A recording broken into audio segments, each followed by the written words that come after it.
Olá pessoal, tudo bem? Então, bem-vindos ao canal.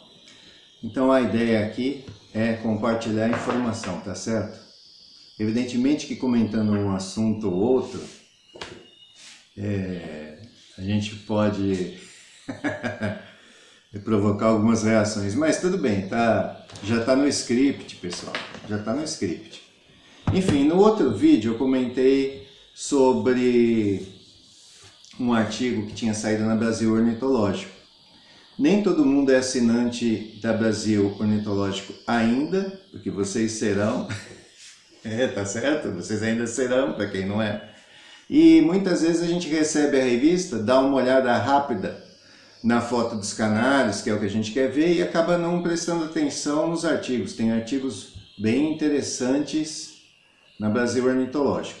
Então, como eu comentei, e eu já escrevi alguns artigos, eu vou mostrar a revista que se encontra cada um deles, vou comentar um pouco sobre cada artigo, e depois no final eu vou dar uma dica onde é que vocês podem encontrar para quem ainda não é assinante da Brasil Ornitológico, tá certo?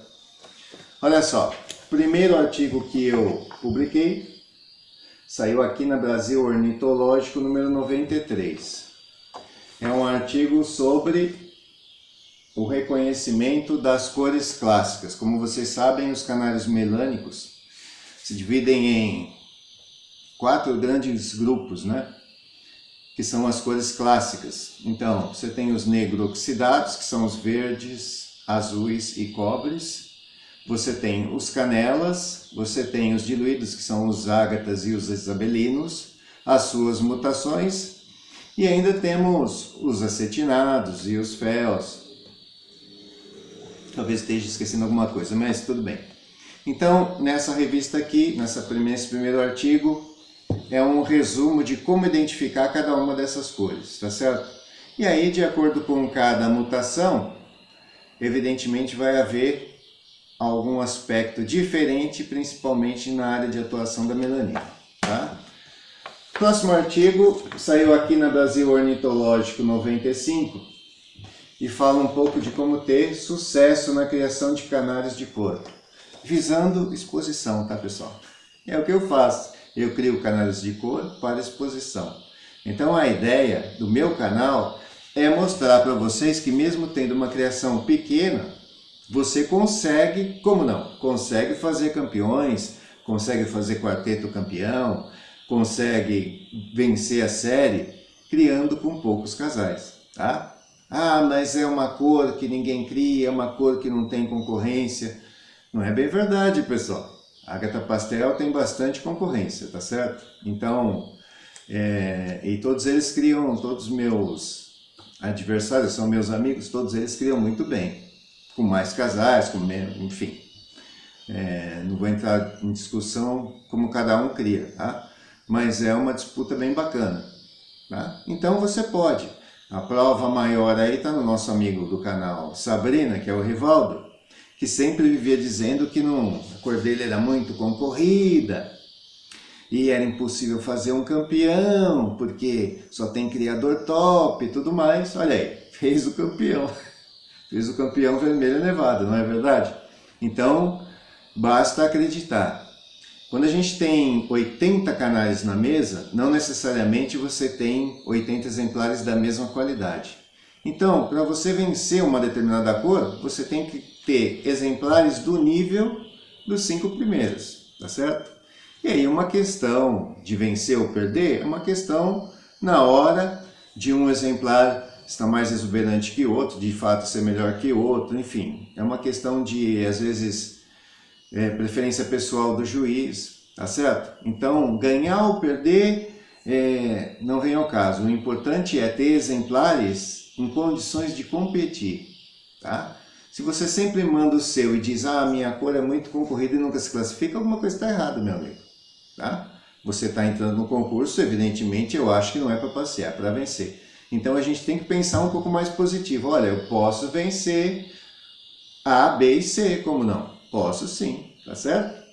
É sempre possível, tá? Então, esse artigo aqui da Brasil Ornitológico 95 fala um pouco do início da criação, fala um pouco, tem algumas dicas de como começar, se é interessante começar ou não com Mosaic e assim por diante. Um pouco eu já falei até em alguns vídeos. Aqui na Brasil Ornitológico 99, eu falei um pouco do canário portador. Tá saindo o texto todo invertido para vocês aí, né? Enfim.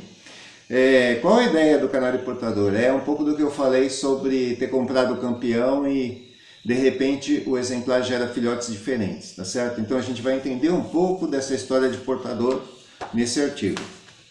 Aqui na Brasil Ornitológico 105, eu finalmente falei da minha mutação, o Ágata Pastel. Então quais são as características do Ágata Pastel? Eu não lembro aqui se falei se cria bem ou cria mal, muita gente diz que cria mal, outros criam bem, enfim, é uma discussão eterna de várias coisas. Eu aqui, no meu caso, não tenho problema com criação, nem com postura, nem com sobrevivência dos filhotes, e eu já falei para vocês, não dou papinha, eu nem tenho feito ovoscopia e nem tenho retirado os ovos nessa primeira rodada, eu nem retirei os ovos. E já o ano passado eu também não me preocupei muito com isso. No máximo nascem 4 filhotes e raramente um fica para trás, tá? Quando fica muito para trás, aí se você não acomodar em outro ninho, evidentemente ele pode não se alimentar e morrer, tá? Então aí você faz uma acomodação para um outro ninho, sem problema. Bom, aqui na Brasil Ornitológico 113, tá? Tem um artigo bem interessante que eu escrevi aqui sobre consanguinidade. E explica um pouco aquela história que eu falei dos acasalamentos, tá? De fazer o trabalho pela linha do pai, pela linha da mãe. E aqui tem até o gráfico que mais ou menos dá o caminho das pedras, tá certo? Essa aqui é Brasil Ornitológico 113. E por fim, o último artigo que eu mandei que foi editado, na Brasil Ornitológico 114, tem aqui um artigo sobre os mantras da canaricultura. Então, algumas frases que são recorrentes e que o iniciante acaba acreditando. Ele frequenta o clube, escuta os mais velhos dizendo, escuta outros criadores dizendo. Então, no início, a gente fica um pouco perdido procurando quem é o santo que vai nos salvar. E a gente recorre, evidentemente, a todo mundo, tá certo? Então, eu quero dizer para vocês uma coisa também. Eu não sou o dono da verdade. Eu digo aquilo que eu vivencio, são minhas opiniões. E pronto, você segue e aproveita aquilo que te interessa, tá certo? Como eu já falei, eu não estou interessado aqui em ter milhões de seguidores, em ganhar dinheiro com o YouTube. Na verdade, eu nem tenho interesse em ganhar dinheiro com criação, tá? Não é minha profissão, é meu passatempo, tá? Eu não vou discutir aqui minha vida pessoal com ninguém. Tá certo? Minha intenção aqui não é ensinar ninguém, ser mestre, professor de ninguém, tá certo? Muito embora alguns acabem fazendo a brincadeira e dando alguns adjetivos, mas não é essa a ideia, tá? Então aqui tem, por exemplo, discutir, eu não quero classificar no Campeonato Brasileiro, que só participar é bacana, os grandes criadores têm segredos que não compartilham, o criador vence porque não usa farinhada nem semente, usa estruzada e assim por diante, tá? Então, duas coisas. Esse aqui é a Brasil Ornitológico 114. Saiu, acho que é a antepenúltima que saiu. Bom, eu não assino a Brasil Ornitológico. Para quem assina e só olha as figuras, né, pode recorrer e ver se acha o artigo aí. E dar uma lida que é interessante. Se achar conveniente, né? No meu site, aí em toda a abertura dos vídeos, tem o endereço do meu site, tá? Do site do Canaril, agatapastel.weebly.com, tá? No início do vídeo, tá? No site tem um menu chamado artigos. Todos esses artigos aqui estão publicados, estes e mais alguns outros que não foram publicados no Brasil Ornitológico, ou porque não foram nem enviados, ou por qualquer motivo, mas estão lá disponíveis. Você pode dar uma olhada e tomar conhecimento do que foi escrito, tá certo? Então a ideia aqui não é dizer que o meu manejo é melhor do que de qualquer outro, mesmo porque o Brasil é um país continental. Então o clima e as condições mesmo, as condições do meu vizinho não são as mesmas que as minhas. eu comprar o piste de um fornecedor, ele compra de outro. Já está diferente, tá certo? Eu aqui dou água filtrada, ele dá água da torneira. Tudo bem. Não há o certo e o errado. Tá? Eu posso dar minha opinião sobre algum assunto.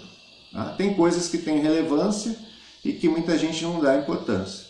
Como, por exemplo, lavar as mãos para entrar no canaril. Então a gente faz muita coisa, vê a umidade, controla a temperatura e tudo mais, verifica a iluminação para ter milhões de ovos, não sei, é o interesse de cada um, como planeja e como controla a criação, tá certo? Eu quero ter 10 mil exemplares, vou faturar mais com isso, ou é meu interesse, vou distribuir para os amigos, não interessa. Cada um tem a sua vida, tá certo? Então assim, manejo é particular, tá? Outro detalhe medicação, raramente eu dou palpite, tá? Posso até dar alguma informação em particular sobre como eu agi em determinado caso, mas acontece que um sintoma é o mesmo para diversas enfermidades. Então a pessoa lê na internet uma enfermidade, entra com um medicamento, um antibiótico qualquer por 3 dias, nem é o período correto de tratamento, tá certo? Dei por 3 dias, porque estava na bula, etc, não sei o que, deu por 3 dias, o canário não melhorou. Então eu troquei o antibiótico por outro, deu mais 5 dias, também não melhorou. Depois eu achei que era fungo e dei aí um antifúngico. Depois eu dei aí algo para coccidiose e assim por diante. Então você acaba com o fígado do canário, e quando acabar com o fígado do canário, você pode dar o que você quiser. Simplesmente não é metabolizado, não é filtrado, nem o composto que está inserido no organismo daquele animal, enfim, você está levando ele a óbito, tá certo? Então assim, cuidado com o que vocês fazem, tá certo? Mesmo medicações não, mesmo alguma intervenção que você acha natural, alho, cebola, abacate, ou sei lá o que, não são benéficos para as aves. Tem aí vídeos também na internet falando que há um risco muito grande você, por exemplo, dar determinado tempero aí para os canários. Pode afetar até a composição hemolítica, composição sanguínea aí, levar uma anemia dos canários, tá certo? Bom, é isso, pessoal, fico por aqui, já falei demais, então um bom final de semana para vocês, espero que gostem aí do vídeo e até o próximo episódio, tá certo? Um abraço para vocês!